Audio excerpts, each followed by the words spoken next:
வணக்கம். இன்னைக்கு நம்ம படத்தோட கதையில ஒரு வெறித்தனமான இன்வெஸ்டிகேஷன் படத்தை தான் இன்னைக்கு நம்ம பார்க்க போறோம். இந்த படத்தோட கதை என்ன அப்படின்னா, படத்துல ஒரு பொண்ணு ஒரு பையனும் காதலிப்பாங்க. காதலிச்சதுல கொஞ்சம் நெருக்கமா இருந்ததால அந்த பொண்ணு கன்சீவ் ஆகுறா. கன்சீவ் ஆனதுக்கு அப்புறம் கல்யாணம் பண்ணிக்கோ அப்படின்னு சொல்லி டார்ச்சர் பண்ண காதலனுக்கு கொஞ்சம் கடுப்பாயி அந்த பொண்ணு அடிக்க அந்த பொண்ணு ஸ்லிப் ஆகி கீழே விழுந்த உடனே இறந்து போறா. இறந்து போன பொண்ணோட பாடியை டிஸ்போஸ் பண்ணணும்னு சொல்லிட்டு காதலன் தன் காருக்கு பின்னாடி இருக்க டிக்கில வச்சுட்டு கார் எடுத்துட்டு போகலான்னு பார்த்தா மேல இவனோட எவிடன்ஸ் எல்லாம் இருக்கும். சோ போலீஸ்காரங்க கண்டுபிடிச்சிருவாங்க சொல்லிட்டு அபார்ட்மெண்ட்ல போயிட்டு அந்த எவிடன்ஸ் எல்லாம் எடுத்துட்டு ரிட்டர்ன் வரும்போது இந்த கார் தானா மூவ் ஆகி போயிட்டு இருக்கும். ஒருவேளை அவ கீழே விழுதுல மயக்கம் போட்டுதான் அவ இந்த காரை ஓடிட்டு போயிட்டாளா இல்ல வேற யாராவது ஓடிட்டு போயிட்டாங்களா சொல்லி காதலனுக்கு ஒண்ணும் புரியல. அடுத்த நாள் காலையில அந்த பொண்ணு ஓடிட்டு போன கார் விபத்துக்காகி அந்த பொண்ணு இறந்து போயிட்டு தான் சொல்லி நியூஸ் வருது. போலீஸ்காரங்க விசாரிச்சதுல காதலனை கைது பண்றாங்க. காதல் நடந்த கதை எல்லாத்தையும் சொல்லும் போது அரெஸ்ட் பண்ண போற அந்த டைம்ல போஸ்ட்மார்ட்டம் ரிப்போர்ட்ல அந்த பொண்ணு கன்சீவா இருக்கா அப்படின்னு தான் காதலன் சொல்லியிருப்பான். ஆனா கடைசியில அந்த பொண்ணு கன்சீவாவே இல்ல அப்படின்னு சொல்லி போஸ்ட்மார்ட்டம் ரிப்போர்ட்ல இருந்திருக்குது. அப்படின்னா கார்ல இருந்த பொண்ணு யாரு, இவன் டிக்கில வச்ச அந்த பொண்ணு என்ன ஆச்சு அப்படின்ற பல இன்வெஸ்டிகேஷன் ட்விஸ்ட்ல இந்த படத்தோட கதையை முடிச்சிருப்பாங்க. சோ அப்படி சொல்லி இருக்கக்கூடிய ஒரு அருமையான படம் தான் கனடால ரிலீஸ் ஆன நன்ன பிரகாரம் சொல்லிட்டு இந்த படத்தோட கதையை இன்னைக்கு நம்ம பார்க்க போறோம். And welcome to mister Sakthi voice over channel. இது வரைக்கும் நம்ம சேனலை யாராவது சப்ஸ்கிரைப் பண்ணாம பாத்துக்கிட்டு இருக்கீங்க அப்படின்னா மறக்காம சப்ஸ்கிரைப் பண்ணிடுங்க. பக்கத்துல இருக்க பெல் ஐகானை பிரஸ் பண்ணிக்கோங்க. வீடியோக்கு லைக் கொடுக்காதவங்க கண்டிப்பா லைக் கொடுத்து ஸ்டார்ட் பண்ணுங்க. இப்ப நேர படத்தோட கதையை பார்ப்போம். இந்த படத்தோட ஸ்டார்டிங் சீன்ல ஒரு டிவி சேனல்ல ஒரு கொலை நடந்திருக்கா. அந்த கொலையை பத்தின டீடைல் A to Z அப்படியே விளக்கி சொல்லிக்கிட்டு இருக்க அப்படியே ஒரு பிளாஷ்பேக்கு போகுது. ஒரு ரெண்டு பேர் இங்க கேரம் போர்டு ஆடிட்டு இருக்காங்க. இவனோட பேரு சுஜய், இவனு ஒரு ரவுடி பையன் தான். சோ இவங்க ரெண்டு பேர் கேரம் போர்டு ஆடிட்டு இருக்க அந்த கேரம் போர்டு விளையாடி இருக்க அந்த ரவுடி என்ன பண்றானா கொஞ்சம் ஈர அப்படின்னு சொல்லிட்டு அப்படியே நைஸ்கா நவுந்து போறான். அந்த கேப்ல இங்க இருக்க சுஜய் யாரோ துப்பாக்கியால சுடுறதுக்காக பிளான் பண்றாங்க போல. அந்த நவுந்து போன கேப்ல இவனை சுடும்போது திடீர்னு பவர் ஆஃப் ஆகுது. பவர் ஆஃப் ஆனால சுட்டவனுக்கு குறி மிஸ் ஆகி கடைசியில பின்னாடி இருக்க வாட்டர் டேங்க்ல பட்டுருது. இதுல நம்ம சுஜய் உஷாராயிரம். உஷாரா அந்த கேப்ல திரும்ப சுஜய் யாரோ சுடுற மாதிரி காமிக்கிறாங்க. சுஜய் அங்கவே அப்படியே பொத்துன்னு கீழே விழுகிறான். அங்க இருக்கிற ரவுடி கேங்களுக்கு எல்லாத்துக்குமே ஷாக்கிங் ஆகுது. பின்னாடி பார்த்தா தான் தெரியுது நம்ம படத்தோட ஹீரோவை இங்க நமக்கு காமிக்கிறாங்க. இவர் ஒரு போலீஸ் ஆபீசர். இவர் இங்க கன் பாயிண்ட்ல அந்த ரவுடியை மிரட்டிட்டு இருக்காங்க. ரவுடியை மிரட்டி எதுக்காக இதெல்லாம் பண்ணன்னு சொல்லி கேட்கும்போது அவன் சில உண்மை கதைகளை சொல்ல வரான். ஆனா கடைசியா அவனையுமே யாரோ சுட்டு கொலை பண்றாங்க. யாரு பண்ணாங்க அப்படின்னு தெரியல. அவன் அதே இடத்துல பொத்துன்னு விழுகிறான். அப்படியே இந்த சீனை கட் பண்றாங்க. கொஞ்ச நாள் பிளாஷ்பேக்ல என்ன நடந்துச்சு, நம்ம ஹீரோ எப்படி இங்க வந்தாரு, ஏன் வந்தாரு அப்படிங்கிற கதையை திரும்ப அப்படியே காட்டுறாங்க. ஹீரோக்கு இப்பதான் கல்யாணம் ஆயிருக்கு. குழந்தைலாம் எதுவுமே இல்ல. ஹீரோயின் ஒரு டாக்டர் ஹாஸ்பிட்டல்ல வேலை பாக்குறாங்க. இவங்க ரெண்டு பேரும் வாழ்க்கை ரொம்ப சந்தோஷமா போயிட்டு இருக்கு. அப்படியே கட் பண்ணா இன்னொரு சீன்ல நைட் டைம்ல ஒரு பிளாட் ஒண்ணு காமிக்கிறாங்க. ஒரு பொண்ணு ஒர்க் பண்ணிட்டு இருக்கும் போது திடீர்னு கரண்ட் ஆஃப் ஆகுது. சரின்ட்டு மேல இருக்க துணியெல்லாம் எடுத்துட்டு வராங்க.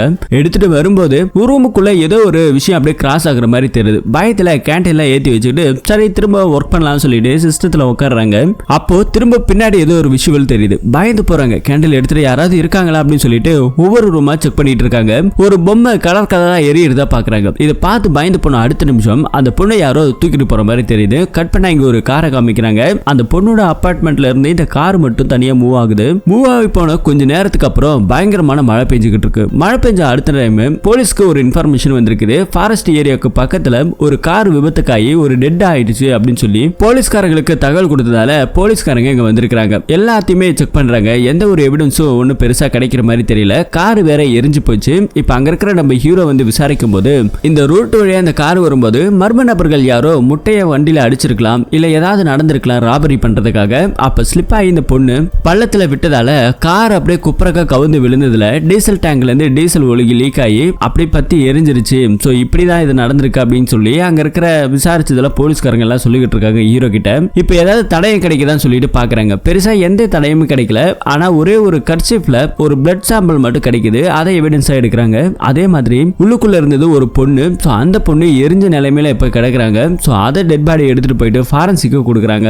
இப்ப அடுத்த நாள் காலையில போலீஸ் ஸ்டேஷனை காமிக்கிறாங்க. இறந்து போன பொண்ணோட பேரு விஸ்மயா அப்படிங்கறத கண்டுபிடிச்சிருக்காங்க. சோ இப்ப அந்த கேஸ பத்தி பேசிக்கிட்டு இருக்க ஒரு ஏட்டு வந்து சார் உங்களை பாக்குறதுக்காக ரெண்டு பேர் வந்திருக்காங்க சொல்றாங்க. சரி உள்ள வர சொல்லுன்னு சொல்லிட்டு உள்ள ஒரு பொண்ணு ஒரு பையனை வராங்க.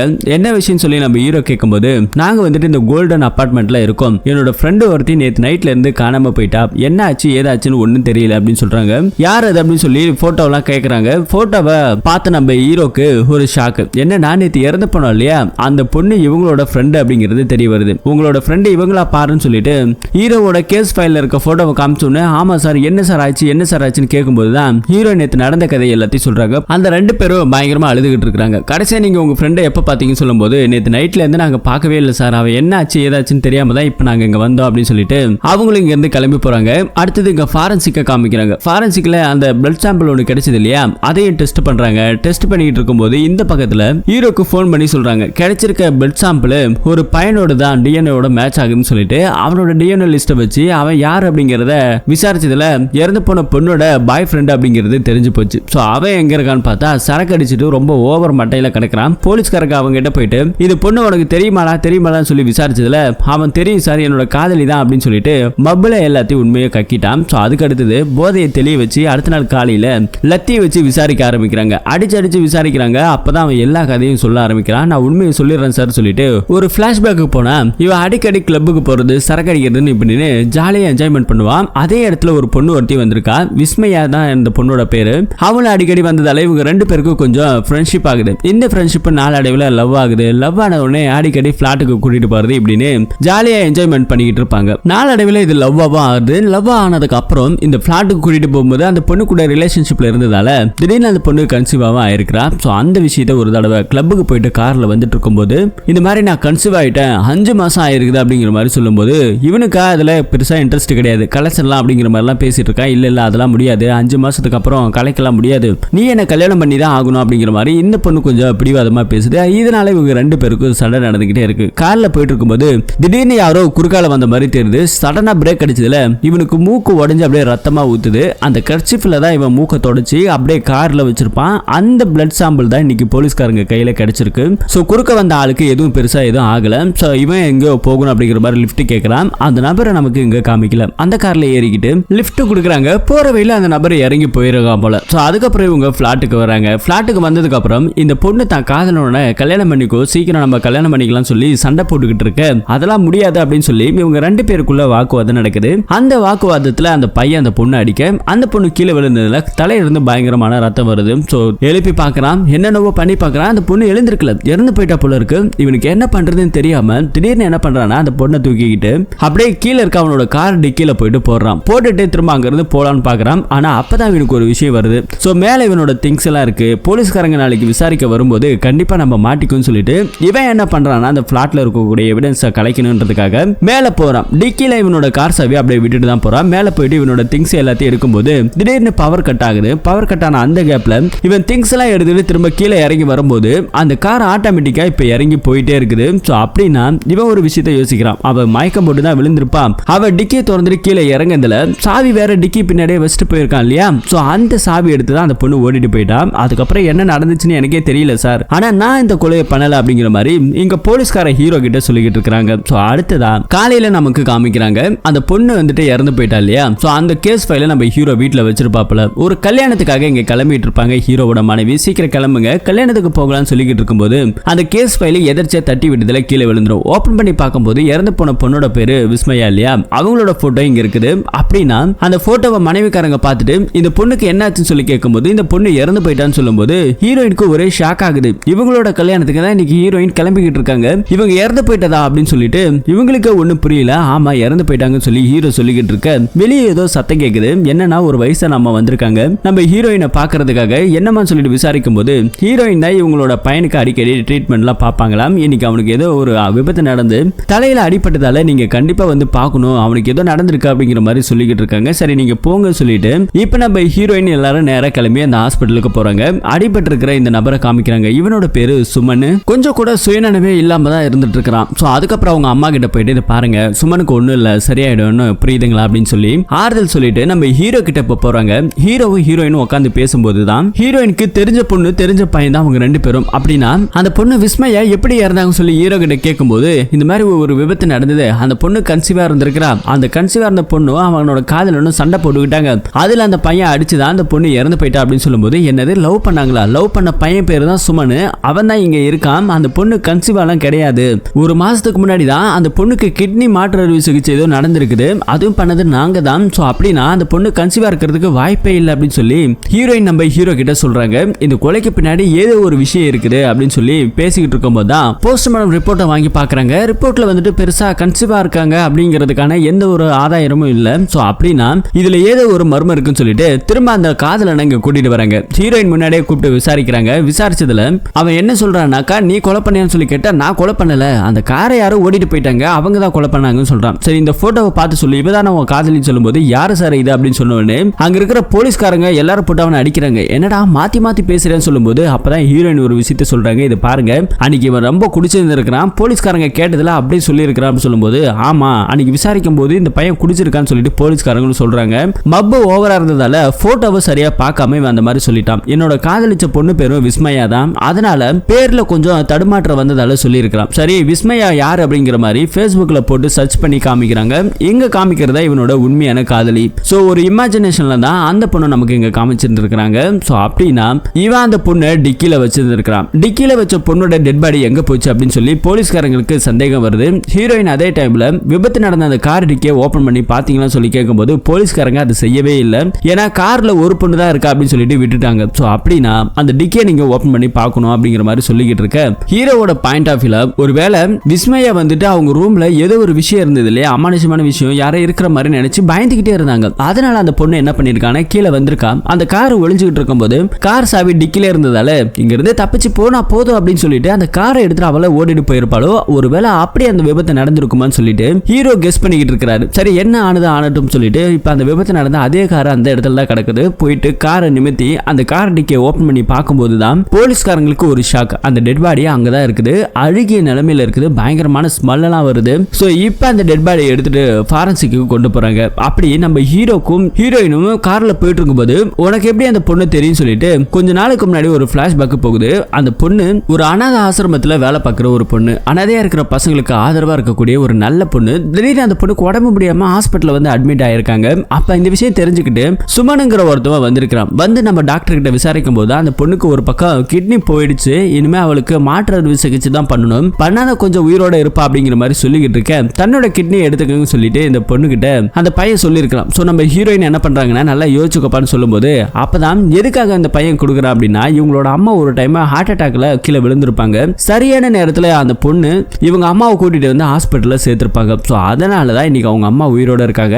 இவங்க அம்மா உயிரோட இருக்கிற காரணமே இந்த விஸ்மயா தான். அப்படின்னும் போது அவங்களோட உயிரை காப்பாற்றணும் இல்லையா சொல்லிட்டு இவ கிட்னியை கொடுத்துருக்கான். சோ அதுக்கப்புறம் ஆபரேஷன்ல முடிஞ்சு நல்லபடியா இருந்திருக்காங்க. சுமனோட அம்மாக்கு அந்த பொண்ணுக்கு இந்த மாதிரி ஆயிடுச்சுன்னு தெரிஞ்சு இப்ப அந்த பொண்ணை பாக்குறதுக்காக எதிர்ச்சா கடைசியா வர அப்படின்னு சொல்லியிருக்காங்க. ஆனா சுமன் என்ன சொல்றாங்கன்னா, அம்மா கிட்ட இந்த மாதிரி நான் தான் கிட்னி கொடுத்ததுங்கிற விஷயம் விஸ்மயாக்கு தெரியக்கூடாது அப்படிங்கிற மாதிரி சொல்லிட்டு போயிருப்பாங்க. சரின்னு கடைசி அந்த பொண்ணை பார்த்துட்டு வரேன்னு சொல்லிட்டு சுமனோட அம்மா அங்க போயிட்டு இருக்காங்க. அந்த பொண்ணு கிட்ட பார்க்கும்போது ஒரு நாள் இன்னைக்கு நான் உயிரோட இருக்கேன் அப்படிங்கிற மாதிரி சொல்லிட்டு அந்த அம்மா சந்தோஷப்பட்டு இருக்கும்போது, எனக்கு யாரோ கிட்னி கொடுத்துருக்காங்க, யாருன்னு தெரியல, நர்ஸை கூப்பிடுங்க அப்படிங்கிற மாதிரி சொல்லும்போது அந்த பொண்ணு வந்துட்டு ஒரு நம்பர் ஒன்று கொடுத்துட்டு போறாங்க. இந்த நபர் தான் உங்களுக்கு கிட்னி கொடுத்தாங்க அப்படின்னு சொல்லிட்டு போறாங்க. ஆனா சுமன் சொல்லக்கூடாதுன்னு சொல்லியிருப்பாங்க. இருந்தாலும் டாக்டர் அம்மா அந்த நம்பரை கொடுத்துட்டு போயிருப்பாங்க. திடீர்னு அந்த பொண்ணு போன் பண்ணும் இல்லையா, அதுக்குள்ள நர்ஸ் அங்க இருந்து போயிடுறாங்க. சோ நம்ம ஹீரோவோட அம்மா கிட்ட இருக்க போனை வாங்கி அந்த நம்பரை டயல் பண்ணும்போது சுமனுங்கிற பேர் வந்துருச்சு. சோ மாட்டிக்கிட்டாங்க. அப்படின்னா நமக்கு கிட்னி கொடுத்தது சுமனா சொல்லிட்டு சுமன் எங்க வர சொல்றாங்க. சோ வந்து பார்த்தோன்னே இந்த பொண்ணு பயங்கரமா அழுகுறான். அழுகுனதுல இனிமேல் சுமனே நான் பாத்துக்கிறேன் அப்படின்னு சொல்லிட்டு அந்த பொண்ணை கூட்டிட்டு போறான். இவங்க ரெண்டு பேருக்கும் கொஞ்ச நாள்ல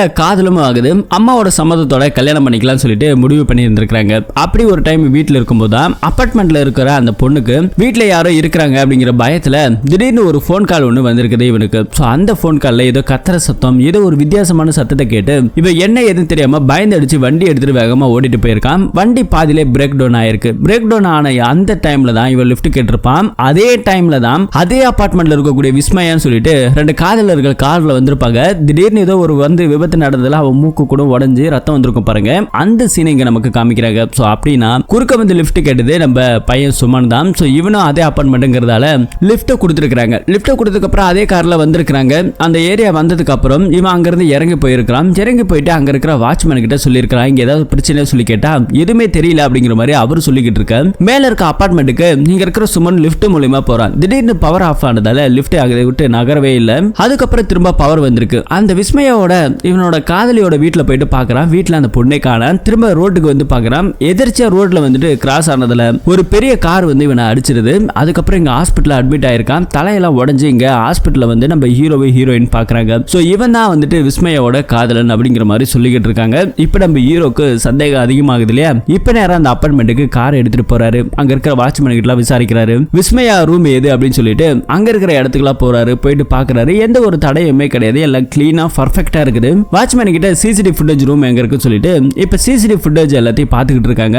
விபத்து நடந்த அந்த கார் கண்டிப்பா இந்த அபார்ட்மெண்ட்ல இருந்தா போயிருக்கா அப்படின்னு சொல்லிட்டு அதை ஃபர்ஸ்ட் செக் பண்றாரு. அந்த கார் அபார்ட்மெண்ட்ல வந்திருக்குது. சோ அதுல இருந்து தான் நம்ம சுமன் லிஃப்ட் கேட்டு வந்தா இல்லையா, அவன் இறங்கி அந்த அபார்ட்மெண்ட்டுக்கு ஓடி இருக்கான். சோ இதே எல்லாமே சிசிடிவி ஃபுட்டேஜ்ல இருந்திருக்குது. சோ அதே சிசிடிவி ஃபுட்டேஜ்ல நம்ம ஹீரோக்கு ஒரு முக்கியமான எவிடன்ஸ் கிடைக்குது. அது என்ன அப்படின்னா, இறந்து போன விஸ்மயா இருக்காங்க, அதாவது நம்ம சுமனோட காதலி. அவங்க வந்துட்டு ஆப்போசிட்ல அந்த பக்கம் வந்திருக்காங்க. சோ அவங்கள கிராஸ் பண்ணி தான் படத்தோட ஆரம்பத்துல போலீஸ் ஸ்டேஷன்ல என்னோட ஃப்ரெண்டை காண சொல்லி ஒரு பொண்ணு கம்ப்ளைண்ட் கொடுத்திருப்பாங்க. ஒரு பொண்ணு பையனும் அவங்க வந்துட்டு எதிர்ச்சா பாத்துருக்காங்க. பார்க்கும்போது கூட எதுவுமே பேசிக்கல. ஆனா அந்த பொண்ணு அன்னைக்கு சொல்லும் போது அவளை நான் நைட்ல இருந்து பார்க்கல, என்ன ஆச்சுன்னு தெரியல, அதனாலதான் கம்ப்ளைண்ட் கொடுக்க வந்தேன்னு சொல்லியிருப்பாங்க. அப்படின்னா இதுல நம்ம ஹீரோக்கு ஒரு சந்தேகம் வருது. அங்க இருக்கிற வாட்ச்மேன் கிட்ட இவங்க 2 பேரும் ஒரே பிளாட்டா ஒரே இடத்துல தங்கியிருக்காங்கன்னு சொல்லி கேட்டா, இவங்களுக்கு அவங்களுக்கு எந்த ஒரு சம்மந்தமே கிடையாது சார், பேசிக்க கூட மாட்டாங்க சரியா அப்படிங்கிற மாதிரி சொல்லும் போது தான் நம்ம ஹீரோக்கு இன்னும் 2 சந்தேகம் அதிகமாகுது. சோ அவங்களோட அபார்ட்மெண்ட்டுக்கு போயிட்டு இப்ப செக் பண்றாங்க. அந்த கேங் தங்கி இருக்கு இல்லையா, அதுல வந்துட்டு ஒரு போட்டோ கிடைக்குது. ஒரு 4 பேர், ஒரு 2 பொண்ணு 2 பையன் இருக்கிற மாதிரி தான் இந்த பிளாட்ல தங்கி இருக்காங்க. அடிக்கடி இந்த இடத்துல கொக்கைன், ட்ரிங்க்ஸ் இப்படின்னு ஏகப்பட்டது நடந்திருக்குது. சோ அந்த இடத்துல நம்ம ஹீரோக்கு ஒரு பிளாட்டோட நம்பர் கிடைக்குது. அதை அப்படியே ஒரு போட்டோவை எடுத்துக்கிறாரு. அதுக்கப்புறம் ஒரு கேங் போட்டோ இருந்தது இல்லையா, அதை போட்டோ எடுத்து தன்னோட போலீஸ் ஸ்டேஷன்ல வேலை பார்க்கக்கூடிய ஒரு போலீஸ் ஆபீசர் குமாருக்கு அனுப்புறாரு. இதுல இருக்க கேங்ல இருக்கவங்கள எல்லாத்தையும் எங்க பார்த்தாலும் உடனே அரெஸ்ட் பண்ணுங்க சொல்லிட்டாரு. இப்ப ஒரு பிளாட் நம்பர் கிடைச்சது இல்லையா, அந்த பிளாட்ல இருக்க கதவை தட்டும் போது ஒரு ஆன்டி ஒருத்தவங்க வராங்க. அவங்க கிட்ட வந்துட்டு உங்களுக்கும் எதிர்த்த வீட்டுல இருக்க அந்த பசங்களுக்கு ஏதாவது சம்மதம் இருக்கான்னு சொல்லி கேட்கும்போது, ஆமா சார், அடிக்கடி அந்த பசங்க குடிச்சிட்டு ஓவரா சத்தம் போட்டுட்டு இருப்பானுங்க, நான் நிறைய தடவை போலீஸ்க்கு கம்ப்ளைண்ட் பண்ணியிருந்தேன், ஒரு தடவை போலீஸுக்கு கம்ப்ளைண்ட் பண்ணி கூட இந்த குமாருங்கிறவர் தான் எடுத்தாரு, அவர்கிட்ட சொன்னா அதுக்கப்புறம் எந்த ஒரு நடவடிக்கையுமே எடுக்கல அப்படிங்கிற மாதிரி இவங்க எங்க சொல்லிக்கிட்டு இருக்காங்க. அடுத்ததா எதிர்த்த வீட்லயே தான் அந்த இறந்து போன விஸ்மயாவோட ரூம் இருக்குது. சோ அங்க போயிட்டு ஏதாவது தடயம் கிடைக்குதான்னு சொல்லி செக் பண்றாரு. இப்படி இந்த கேஸை எல்லாத்தையும் ஒரு துரும்ப கூட விடாம நம்ம ஹீரோ இன்வெஸ்டிகேஷன் பண்ணிக்கிட்டு இருக்காரு. அப்படி ஒரு சாட் ஒன்னு போறாரு. அப்படின்னா மிஸ்ஸிங் ஆன அந்த பொண்ணு கண் எதிர்க்க இருந்து கூட நான் பார்க்கலன்னு சொல்லி அந்த கேங் போய் சொல்லிருக்கு கம்ப்ளைண்ட் கொடுக்க வரும்போது. இது ஒண்ணு. ரெண்டாவது, விஸ்மயாவை கொலை பண்றதுக்கு என்ன ரீசன் இருக்கு அப்படிங்கறத தெரியாம இப்படி பல குழப்பத்துல நம்ம ஹீரோ இருந்துகிட்டு இருக்காரு. இப்போ அந்த கம்ப்ளைண்ட் கொடுக்க வந்தாங்க இல்லையா, அந்த கேங்ல இருக்கக்கூடிய ஒருத்தனோட போன் நம்பரை வச்சு ட்ரேஸ் ஓவர் பண்ண சொல்றாங்க நம்ம ஹீரோ போலீஸ் ஆபீஸ்ல. அப்படி அந்த குமார் ட்ரேஸ் ஓவர் பண்ணிட்டு இருக்கான். போலீஸ் டிபார்ட்மெண்டே ட்ரேஸ் ஓவர் பண்ணிட்டு இருக்கு. ஒரு இடத்துல சிக்னல் கிடைச்சிருக்குன்னு சொல்லி நம்ம ஹீரோக்கு தகவல் கிடைச்சிருக்கு. சோ இப்போ நம்ம ஹீரோ அந்த இடத்துக்கு போறாரு. அந்த இடத்துல தான் இவனுங்க படத்தோட ஆரம்பத்துல கேரம் போர்டு ஆடிக்கிட்டு இருப்பானுங்க. அப்ப நம்ம ஹீரோ தான் துப்பாக்கியால சுடணுங்கிறதுக்காக ஒரு கன் அப்படியே வெளியே நீட்டுவாரு. ஆனா அதே நேரத்துல இங்க இருக்கா இல்லையா ரவுடி, அவன் என்ன பண்றான்னா அப்படியே நாசுக்கா நவுந்து போறான். நவுந்து போற அந்த கேப்ல தான் படத்தோட ஆரம்பத்துல அந்த கன்னு ஸ்லிப் ஆகி போயிருக்கல குண்டு, அந்த சீனை எல்லாத்தையும் நமக்கு இங்க காமிக்கிறாங்க. ஆனா அவனையுமே சுட்டது நம்ம ஹீரோ தான். சுட்டதுக்கு அப்புறம் அந்த ரவுடியோட கன் பாயிண்ட்ல வச்சு மிரட்டுறாரு. உங்களுக்கும் இந்த கொலைக்கும் ஏதோ ஒரு காரணம் இருக்கு, அது என்ன சொல்றியா இல்ல உன்னை இங்க சுடுவான்னு சொல்லி மிரட்டும் போது தான் அந்த ரவுடி உயிருக்கு பயந்து சார் நான் சொல்லிடுறேன் சார்னு எல்லாத்தையும் சொல்ல வரும்போது திடீர்னு அவனை யாரும் நெத்தி போட்டுல சாகடிக்கிறாங்க. சோ யாரு அப்படின்னு சொல்லி திரும்பி பாக்குறாரு. அந்த இடத்துல யாருமே இல்ல. ஷுவோட கால் தடயம் மட்டும் இருக்குது. அந்த கால் தடயத்தை நம்ம ஹீரோ ஃபாலோ பண்ணிக்கிட்டே போறாரு. போகும்போது தான் அவருக்கு ஒரு ஷாக் காத்துக்கிட்டு இருக்கு. நம்ம போலீஸ் டிபார்ட்மெண்ட்ல இருக்கக்கூடிய அந்த குமார் காரை வச்சு நின்னுகிட்டு இருக்கிறான். அப்ப நம்ம ஹீரோக்கு ஏதோ சந்தேகம் வருது. உன்னோட கண்ணை கூட அப்படின்னு சொல்லும்போது அவரோட துப்பாக்கியை வாங்கி செக் பண்ணும்போது அதுல ஒரு குண்டு மிஸ் ஆகுது. நீ ஏதாவது பண்ணியாடா அப்படின்னு சொல்லி கேட்டா, இல்ல சார் நான் ஒரு கண்ணை வீட்டுல எடுத்து வச்சுட்டேன் ஒரு குண்டு அப்படிங்கிற மாதிரி ஏதோ காரணத்தை சொல்றான். அப்ப அவனுக்கு ஒரு போன் கால் வருது. அந்த போன் காலை நம்ம ஹீரோவே வாங்குறாரு. வாங்கும்போது அதுல டாக்டர் அரவிந்த் சொல்லிட்டு ஒரு கால் ஒண்ணு வந்திருக்குது. அந்த காலை அட்டன் பண்ணும்போது இது பார்ப்பா போலீஸ்காரங்க பயங்கரமா விசாரிச்சுட்டு இருக்காங்க, அநேகமா மோப்பம் பிடிச்சு வர போறாங்க, நீங்க மாட்டிக்க போறீங்க அப்படிங்கிற மாதிரி அங்க இருக்கிற ஃபாரன்சிக்ல இருக்கக்கூடிய டாக்டர் ஒருத்தர் சொல்லி இருக்காரு. பிங்கர் பிரிண்ட்ல அதுல கிடைச்சிருக்கும் போல. ஆனாலும் அவர் சொல்லாம எந்த ஒரு தடயமே கிடைக்கல, ஒரு பெட் சாம்பிள் மட்டும் தான் கிடைச்சது. அது அந்த பொண்ணோட காதல்னு சொல்லிட்டு பழி அவன் மேல போட்டிருக்கிறாரு. சோ அப்படின்னா இந்த போலீஸ்காரன், இந்த கேங், அந்த டாக்டர் இவங்க 3 பேத்துக்கும் இதுல ஏதோ ஒரு சம்பந்தப்பட்டிருக்கு அப்படின்னு சொல்லி குமார் கையில இப்ப விலங்க மாட்டுறாரு. விலங்க மாட்டி அரெஸ்ட் பண்ணி அப்படியே கூட்டு போயிட்டு உட்கார வைக்கிறாரு. குமார் கிட்ட கேட்கும்போது தான் குமார் ஒரு பிளாஷ்பேக் சொல்றாரு. என்ன அப்படின்னா, அந்த அபார்ட்மெண்ட்ல இருந்து எனக்கு ஒரு கால் வந்துச்சு. அந்த ஆண்டி கால் பண்ணிருப்பாங்களே, இந்த மாதிரி ஆப்போசிட்ல இருக்கக்கூடிய ஒரு அபார்ட்மெண்ட்ல டெய்லி சரக்கு அடிச்சுட்டு ஓவரா அராஜகம் பண்றாங்க, நீங்க வந்து கேளுங்க அப்படிங்கிற மாதிரி அந்த பொண்ணு போன் பண்ணி நம்ம குமார் கிட்ட சொல்லியிருக்கோம். சரி நான் விசாரிக்கிறேன்னு சொல்லிட்டு குமார் நேரம் என்ன பண்ணிருப்பாருன்னா, அந்த கவுடி கேங் இருந்து இல்லையா 4 பேர் சரக்கு அடிச்சிட்டு இருப்பானுங்க பாருங்க, அவங்களோட வீட்டுக்கு கால் பண்ணி டே இது பாரு உன் மேல கம்ப்ளைண்ட் எல்லாம் வந்துகிட்டு இருக்கு, என்ன எதுவும் கொஞ்சம் பாத்துக்கடா அப்படிங்கிற மாதிரி சொல்றாங்க. இவருக்கும் குமாருக்கும் கொஞ்சம் லிங்க் இருக்கும். ஏன்னா இவனுக்கு அடிக்கடி கொக்கைன் எல்லாம் எடுத்துட்டு வரானுங்க இல்லையா, எல்லாமே போலீஸோட சப்போர்ட்ல தான் நடக்கும். சோ அப்படின்னும் போது தகவல் கொடுத்திருப்பாங்க. சரி யாரு எந்த வீடு நம்பர் கூட அப்படிங்கிற மாதிரி சொல்லியிருப்பாங்க. அந்த நம்பர்ல அவன் எழுதி வச்சிருப்பான். எழுதி வச்ச நம்பரை எடுத்துக்கிட்டு நேர கீழே இருக்கிற வாட்ச்மேன் கிட்ட அந்த பொண்ணை போயிட்டு விசாரிக்க சொல்லியிருப்பாங்க. அப்ப அப்படி விசாரிக்கும் போதுதான் விஸ்மயா ஆப்போசிட்ல இந்த பொண்ணுக்கு எதிர்க்க வந்திருக்கும். அது சிசிடிவி ஃபுட்டேஜ்ல மாட்டிருக்கும். அந்த பொண்ணு போயிட்டு இந்த பிளாட் நம்பரை கொடுத்து இந்த பிளாட் நம்பர் எங்க இருக்கு, யார் அது, டீடைல் கொடுங்க அப்படின்னு சொல்லிட்டு அங்க இருக்க வாட்ச்மேன் கிட்ட கேட்பாங்க. வாட்ச்மேன் கிட்ட டீடைல வேற மாதிரி அந்த வாட்ச்மேன் மாத்தி சொல்லிட்டான், தப்பா சொல்லிட்டான். அதனால இவங்க கேங் என்ன பண்ணுதுன்னா அந்த விஸ்மயா இருந்தாங்க இல்லையா, அவங்களோட வீட்டுக்கு போலாம் சொல்லி முடிவு பண்ணாங்க. ஏன்னா வாட்ச்மேன் கொடுத்தது இந்த அபார்ட்மெண்ட் வீடு. ஆனா போன் பண்ணது அந்த ஆண்டி. வாட்ச்மேனோட ஒரு கவனக்குறைவால இன்னைக்கு இவனுங்க இந்த வீட்டுக்கு புகுந்துட்டானுங்க. புகுந்ததுக்கு அப்புறம் இந்த வீட்டு பர்டிகுலர் பவரை மட்டும் ஆஃப் பண்றானுங்க. ஆஃப் பண்ண உடனே இந்த பொண்ணுக்கு பயம் வந்துருச்சு. எல்லாரும் வீட்டுக்குள்ள புகுந்துட்டானுங்க. புகுந்தது கொஞ்ச நேரத்துல இந்த 4 பேர் சுத்து போறானுங்க. ஏண்டி நாங்க சரக்கு அடிச்சா உங்களுக்கு என்னடி, நாங்க ஆட்டம் போட்டா உனக்கு என்னடின்னு சொல்லிட்டு பயங்கரமா போட்டு இந்த பொண்ணு அடிச்சிருக்கானுங்க. ஏற்கனவே இந்த பொண்ணு ஒரு தடவை வந்துட்டு இவங்கள்ட்ட சண்டை போட்டு இருக்குது. எதுக்குடா அப்படிலாம் அராஜகம் பண்றீங்கன்னு. ஆனா கம்ப்ளைண்ட் எல்லாம் எதுவும் பண்ணல. அத பேர்ல சந்தேகத்தை வச்சுக்கிட்டா இன்னைக்கு இந்த பொண்ணை போட்டு பொலன்னு பொழந்து இருக்கிறானுங்க. இந்த பொண்ணு தப்பிச்சு ஓடுன்னு எங்க ஓடுறா. ஆனா எங்கேயுமே ஓட முடியல. திடீர்னு இவளோட போன் கிடைக்குது. போன் போட்டு தன்னோட காதலனுக்கு போன் போட்டு இது மாதிரி நீ ஏதோ சொல்லலாம்னு போகும்போது சத்தத்துல ஒண்ணு கேட்கல. அப்படிதான் சுமன் வந்துட்டு அவனுக்கு அந்த போன் கால் வந்திருக்கும். அவங்க இருந்து கிளம்பி லிஃப்ட் கேட்டு இந்த அபார்ட்மெண்ட்டுக்கு வந்திருப்பான். இந்த பக்கத்துல அந்த பொண்ணு அடிச்சானுங்களே, அடிச்சதுல அந்த பொண்ணு இறந்தே போயிட்டா. என்ன பண்றது ஏது பண்றதுன்னு ஒண்ணுமே புரியல.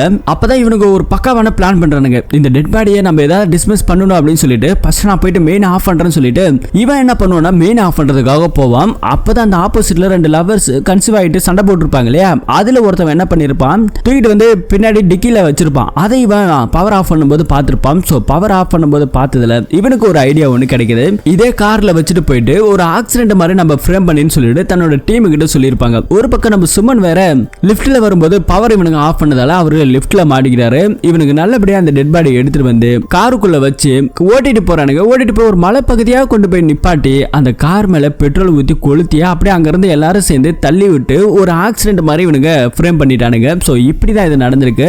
அதுக்கப்புறம் வாட்ச்மேன் கரண்ட் ஆன் பண்ணி விட்டுருப்பாரு. இங்க இருக்கிற சுமன் லிஃப்ட்ல இருந்து வீட்டுக்கு வந்திருப்பாரு. கிடைச்சிருக்க மாட்டாங்க. அதுக்கப்புறம் ரோட்ல நிக்கும் போதுதான் அந்த கார் வந்து அழிச்சு ஒரு விபத்து நடந்திருக்கும். சோ இதுதான் இங்க நடந்திருக்குது அப்படிங்கிற மாதிரி நமக்கு இங்க ஒரு பிளாஷ்பேக்ல காமிச்சிட்டாங்க. இது வெளியே தெரியக்கூடாதுன்னு சொல்லிட்டா அந்த ரவுடி கேங் போலீஸ் சப்போர்ட்டோடையும் ரவுடிங்களோட சப்போர்ட்டோடையும் இருந்திருக்காங்க. ஆனா விஷயத்தை போலீஸ்காரங்க விசாரிக்கிறாங்கன்னு தெரிஞ்சுக்கிட்ட அடுத்த நிமிஷம் அங்க இருக்கிற டாக்டர் போலீஸ் அவனுக்கு எல்லாருமே நம்ம வில்லனோட கேங் லீடருக்கு போன் பண்ணி இந்த மாதிரி நீங்க மாட்டிக்க போறீங்க, மாட்டிக்கிட்டா உங்களோட ஃப்ரெண்ட்ஸுங்க எல்லாம் கண்டிப்பா மாட்டிக்குவாங்க அப்படிங்கிற மாதிரி சொல்றதால அவனே என்ன பண்ணிருக்கானா தான் கூட இருக்கிற ஃப்ரெண்டுங்களை எல்லாத்தையுமே அடிச்சு கொலை பண்ணியிருக்கான். ஏன்னா அந்த போட்டோ நம்ம ஹீரோ எடுத்து நம்ம குமாருக்கு அனுப்பிச்சு விட்டுருப்பாரு இல்லையா கேங் போட்டோ, அதுல 4 பேர் தான் இருப்பாங்க. 5வதா தான் கேங் லீடர் இருந்திருப்பான். அவனோட போட்டோ இருந்திருக்காது. சோ அவன் தப்பிக்கணுங்கிறதுக்காக இந்த 4 பேர் மாட்டினா நம்மளும் மாட்டிக்குங்கிற ஒரு பயத்தினால தான் ஃப்ரெண்டுங்களே கொலை பண்ணி ஆள் அட்ரஸ் இல்லாம கதையை முடிச்சிருக்காங்க. இருந்தாலும் போலீஸ்காரர் என்ன பண்ணிருப்பாருன்னா இவன் மாட்டினா கண்டிப்பா நம்மளும் மாட்டிக்கும் சொல்லிட்டு அந்த குமார் என்ன பண்ணிருப்பாருன்னா கேங் லீடரை போடணும் அப்படிங்கிறதுக்காக அவனோட அடியாளுக்கிட்டே காசை கொடுத்து அவனை போட்டு தள்ளுறதுக்காக ரெடியா இருந்திருப்பாங்க. சோ அப்படிதான் அந்த போலீஸ்காரர் இங்க வந்திருப்பாரு. சோ அதுக்குள்ள நம்ம ஹீரோ ட்ரேஸ் ஒர்க் பண்ணி எல்லாத்தையுமே குட்டையை குழப்பி விட்டுட்டாரு. சோ இப்போ விஸ்மயை கொலை பண்ண அந்த கேங் இப்ப அவனுக்குள்ள ஒருத்த மாத்தி ஒருத்தம் கொலை பண்ணிக்கிட்டு அந்த கேங்கே இப்ப அட்ரஸ் இல்லாம போயிடுச்சு. ஆனா அந்த போலீஸ்காரன் தானே இதுக்கு எல்லாத்துக்கும் சப்போர்ட்டா இருந்தா காரணமா இருந்தா அவனை இப்ப நம்ம ஹீரோ அரெஸ்ட் பண்ணி இந்த கேஸை முடிச்சிருக்காரு. அது மட்டும் இல்லாம அந்த 2 லவர்ஸ் இருந்தாங்க இல்லையா, அவங்க 2 பேத்துக்குள்ள அடிச்சுக்கிட்டாங்க. ஆனா அந்த பொண்ணு கன்சீவா இருந்ததால மயக்கம் மட்டும் தான் போட்டு விழுந்திருப்பா. சோ ஆனா அந்த பொண்ணு இறந்திருக்க மாட்டா. கடைசியானா அந்த பொண்ணு இவனுக்கு டிக்கில வச்சு பெட்ரோல் ஊத்தி எரிச்சு தள்ளி விட்டதுல பாவம் அந்த பொண்ணு சேர்ந்து இறந்து போயிட்டா. சோ இப்படிதான் அந்த கொலைகள்லாம் நடந்துச்சு அப்படின்னு சொல்லிட்டு அப்படியே இந்த கேஸ் ஃபைல நம்ம ஹீரோ க்ளோஸ் பண்ணி முடிக்கிறாரு. படமும் அப்படியே முடியுது. இந்த படத்தோட கதை எப்படி இருக்கு, இன்வெஸ்டிகேஷன்லாம் எப்படி இருந்தது அப்படின்னு சொல்லிட்டு கமெண்ட்ல நீங்க சொல்லுங்க. இது மாதிரியான இன்ட்ரெஸ்டிங்கான கதையை தெரிஞ்சுக்கணும்னா மறக்காம நம்ம மிஸ்டர் சக்தி வாஸ் ஒரு சேனலை சப்ஸ்கிரைப் பண்ணி சப்போர்ட் பண்ணுங்க. மீண்டும் ஒரு நல்ல படத்தோட கதையில திரும்பவும் சந்திப்போம். தேங்க்யூ.